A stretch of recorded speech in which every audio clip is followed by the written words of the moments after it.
L'équipe du SAMU du CHU de Poitiers se prépare soigneusement pour prendre en charge des patients gravement atteints par le Covid-19.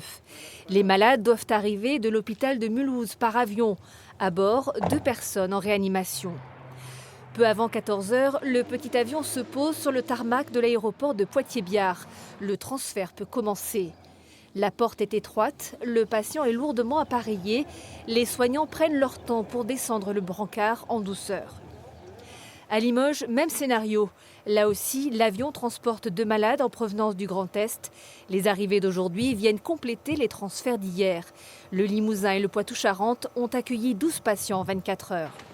Mais le plus dur reste à venir. Demain, 2 TGV médicalisés partiront de l'Est pour la Nouvelle-Aquitaine, avec à leur bord une cinquantaine de patients en réanimation. Ils seront répartis dans tous les hôpitaux de la région. À La Rochelle, par exemple, l'hôpital va prendre en charge 3 ou 4 malades en fonction de ses capacités d'accueil.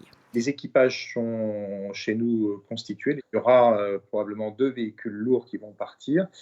Et puis, voilà, il reste à savoir un petit peu comment les choses vont se passer, s'il y a une partie des patients qui seront transférés en hélicoptère. Voilà, il y a encore des différentes questions qui sont traitées, mais qui sont traitées au niveau je répète, au niveau du SAMU et des services de réanimation.